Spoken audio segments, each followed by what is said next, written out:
লড়াই চলছে চলছে চলবে লড়াই চলছে চলছে চলবে লড়াই চলছে চলছে চলবে লড়াই চলছে চলছে চলবে লড়াই চলছে চলছে চলবে ব্যাংকের কেটে লড়াই চলছে চলছে চলবে ব্যাংকের কেটে লড়াই চলছে চলছে চলবে এই আমাদের সিদ্ধান্তের বিরুদ্ধে লড়াই চলছে চলছে চলবে আমাদের সিদ্ধান্তের বিরুদ্ধে আমাদের লড়াই চলছে চলছে চলবে ধর্ণা চলছে চলছে চলবে প্রতিবাদ চলছে চলছে চলবে লড়াই চলছে চলছে চলবে ব্যাপারে বিস্তারিত বলুন।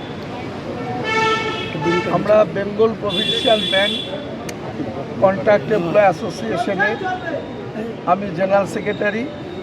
আমার নাম সৈয়দ মোহাম্মদ শাহাবুদ্দিন, আর উনি আমাদের প্রেসিডেন্ট সঞ্জিত চ্যাটার্জি, আর এখানে সেক্রেটারি আছে আবুল কাসেম, আর এরা সব আমাদের অফিস বেয়ারার, বিভিন্ন অফিস বেয়ারার আছে। ইন্ডাসইন্ড ব্যাংকে 2009 ডিসেম্বর থেকে এই এটিএম সিকিউরিটি গার্ডগুলো কাজ করত সারা পশ্চিমবাংলা বিভিন্ন এটিএম। 126 জন এটিএম কর্মী।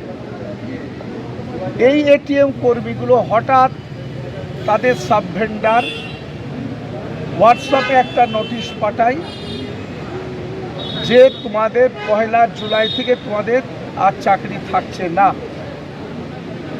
আমরা ইন্ডাসইন্ড ব্যাংকের ম্যানেজিং ডিরেক্টরকে একটা রিকোয়েস্ট লেটার পাঠাই যে একটা দেশের একটা কর্মচারী 16 বছর ধরে চাকরি করছে, আপনার ভেন্ডার হঠাৎ একটা নোটিশ পাঠিয়ে দিল হোয়াটসঅ্যাপের মাধ্যমে যে তোমাদের ছাঁটাই হয়ে যাবে 1 তারিখ থেকে।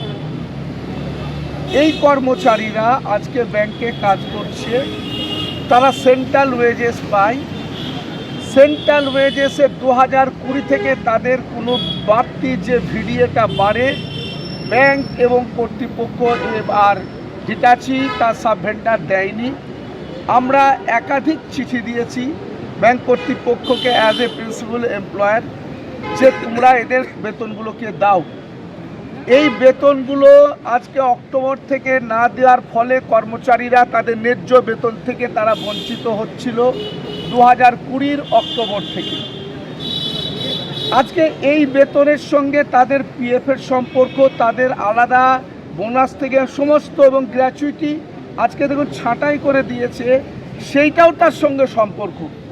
তাহলে আমার দেশের আইন হচ্ছে ব্যাংক যদি কাউকে ছাঁটাই করতে চায় বা করতে তারা মনস্থির করে বা কোম্পানি করে, তাহলে আইডি অ্যাক্টের ধারা অনুযায়ী তাকে সেকশন 12F-কে মেনটেন করে তাদের ছাঁটাই করতে হবে। তাদের যত ডিউজ আছে তাদের ডিউজগুলোকে দিয়ে তার সঙ্গে তাদের নোটিশ পিরিয়ডের স্যালারি সেটা 3 মাস এবং কোনো সময় 1 মাসের কথা বলে আছে, এরা বলছে, কিন্তু 3 মাস স্যালারি একসঙ্গে ড্রাফট করে এদের বাড়িতে পাঠানো দরকার। এবং সেই ক্ষেত্রে লেবার কমিশনার কাছে পারমিশন নিতে হবে ছাঁটাইয়ের ক্ষেত্রে। এই ইন্ডাসইন্ড ব্যাংক কোনো ধরনের পারমিশন নেয়নি, হঠকারিতা করে আজকে কর্মচারীদের শুধু যে তারা বিপদে তার পরিবারকে রাস্তায় নামিয়ে দিয়েছে তা নয়। আপনারা দেখছেন, এই কিছুদিন আগে দেখলেন সরকারি ব্যাংকে লক্ষ লক্ষ টাকা তছরূপ হয়ে যাচ্ছে, এটিএম ভেঙে নিয়ে চলে যাচ্ছে। আজকে এই এটিএমের সিকিউরিটিরা যে কাজ করছে বলে এমন একটা প্রমাণ সরকার বা ব্যাংক বা কর্তৃপক্ষরা কেউ দিতে পারবে না যে এটিএমের লোক আছে, সেই এটিএমে কোনো রকমের চুরি হয়েছে, ছিনতাই হয়েছে বা ছাঁটাই হয়েছে বা এটিএম ভাঙচুর হয়েছে, একটাও সিদ্ধান্ত তারা প্রমাণ দেখাতে পারবে না। তাহলে আজকে কাস্টমারের কাছে চার্জ নিচ্ছে তারা 23 টাকা করে এটিএমের, 5টার পরে তারা চার্জ নিচ্ছে 23 থেকে 25 টাকা পার পাঞ্চিংয়ের ক্ষেত্রে। অথচ সেই পাঞ্চিংয়ের যাদের কাছে টাকা নিচ্ছে অর্থাৎ তাদের সার্ভিসের জন্য, তাদের প্রোটেকশনের জন্য, তাদের নিরাপত্তার জন্য তারা কোনোভাবে সব ব্যাংক দেখছে না। আমরা বর্তমান সরকার যে এসেছেন, মুখ্যমন্ত্রী এই একই ঘটনা ঘটিয়েছিল আইসিআইসিআই ব্যাংক 2011 সালে যখন এই তৃণমূল সরকার এসেছিলেন। তারা যখন 19 এপ্রিল যখন তারা তাদের এই দায়িত্বভার নেয়, মমতা ব্যানার্জি যখন দায়িত্বভার নেয় ঠিক ওই সময় 472 জন লোককে এটিএম থেকে ছাঁটাই করে দিয়েছিল আইসিআইসিআই ব্যাংক। এখন কতজন টোটাল? এখানে 126 জন। আজকে শুভেন্দুবাবু সরকার দায়িত্ব নিয়েছেন, এই মাসেই তাদের দায়িত্ব নিয়েছেন, তার মধ্যে আপনি দেখুন 126 জন লোককে ছাঁটাই করে দিল। এই ছাঁটাইয়ের প্রতিবাদে আমরা আগামী 20 জুন সারা পশ্চিম বাংলায় ইন্ডাসইন্ড ব্যাংকের ধর্মঘট ডেকেছি। এই 126 জন কি ইন্ডাসইন্ড ব্যাংকেরই কর্মচারী? এই 126 জন কর্মচারী ইন্ডাসইন্ড ব্যাংকে কাজ করে through vendor. Bank is a principal employer as per CLR act, contractual regulation evaluation act 1970। Bank is a principal employer.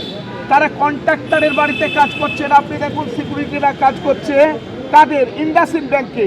তো জায়গাটা কার? বাড়িটা কার? তাহলে bank cannot deny the responsibility regarding the matter of the contractual workers. So that we have proposed the strike on the 20th June, all over statewide strike in West Bengal. If the bank is not rethink and revisit that decision to withdraw the termination letter of the 126 security guard from their 43 ATM in West Bengal. আমরা decision নিয়েছি, যদি তারা এই ছাঁটাই না তারা প্রত্যাহার না করে, আমরা 20 তারিখে স্ট্রাইক ডেকেছি এবং সারা ব্রাঞ্চ বন্ধ থাকবে, কোনো এটিএম নাই, সারা ব্রাঞ্চ এবং এটিএম বন্ধ থাকবে। এবং আগামী দিনে আমরা আবার পুনরায় স্ট্রাইক কল করব। এই ইন্ডাসইন্ড ব্যাংকে তারা নিশ্চয়তার সাথে তারা এখানে ব্যবসা করতে পারবে না আমাদের গরিব মানুষের, এবং আইনত ছেলেদের তাদের ন্যায্য প্রাপ্যটা না মিটিয়ে দিয়ে কোনোদিন তাদের এই ছাঁটাইকে আমরা মেনে নিতে পারি না। আমরা এই বলে আজকে আমরা এখানে ধর্ণা রেখেছি। আমরা জোনাল হেড আছে, এই জোনাল হেডের কাছে আমরা ওখানে মেমোরেন্ডাম দেবো, তাকে রিকোয়েস্ট লেটার জমা দেবো, তারপরে আমরা রিকোয়েস্ট করে যাব as a responsible trade union in the banking industry we are the belongs to the all India bank employee association AIBA. I am the joint deputy general secretary of the BPBA state body of the AIBA.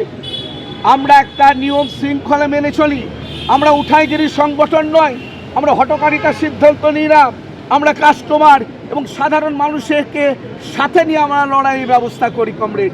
সেই জন্য আমরা আজকে চাই, আজকে আপনারা media ভাইরা এসেছেন, এটা বেশি করে প্রচার করুন, আপনারা বেশি করে প্রচার করুন, যাতে এই যে আজকে বাংলার মাটিতে 126টা পরিবার আজকে অসহায় অবস্থায় চলে যাবে। ব্যাংক তো কোটি কোটি টাকা লোন তারা প্রফিট করে যাচ্ছে, কোটি কোটি টাকা ব্যাংক প্রফিট করে দিচ্ছে। এর আগে ইন্ডাসইন্ড ব্যাংকে সিও কোটি কোটি টাকা মেরে চলে গেল, সিও কোটি কোটি টাকা মেরে চলে গেল। কার টাকা নিল? আপনার আমার টাকা নিল, কিন্তু সিওর আজ পর্যন্ত কিছু হয়নি, আবার নতুন সিও জন্ম হলো।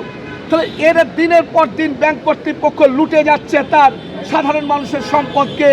আজকে আমরা AIBA representative, BPBA representative, we cannot be a silent spectator regarding this. সেহেতু এখানে প্রায় 500 থেকে 600-র উপরে লোক আছে, প্রায় হাজারের কাছে আপনি দেখুন না। আমরা একটা উশৃঙ্খল অর্গানাইজেশন নয়, আমরা একটা যেভাবে প্রশাসন বলেছে আমরা সেভাবে এখানে মানে এজিটেশনটা করছি। কারণ আমরা করতে পারতাম, যেহেতু পুলিশ যখন বলেছে ওখানে আরও বিল্ডিংয়ে অন্য অফিস আছে তাদের ডিস্টার্ব হবে, সেহেতু it is not our intention to disturb the anybody. আমরা চাই আমাদের এই সঠিক দিশা দিয়ে একটা সুষ্ঠু মীমাংসার রাস্তায় তাদের চাকরিটা যে ফিরে পায় তার ব্যবস্থা করুন। আমার নাম শাহাবুদ্দিন, আমি জেনারেল সৈয়দ মোহাম্মদ শাহাবুদ্দিন, আমি জেনারেল সেক্রেটারি এই সংগঠনের, এবং AIBA স্টেট কমিটির আমি ডেপুটি জেনারেল সেক্রেটারি।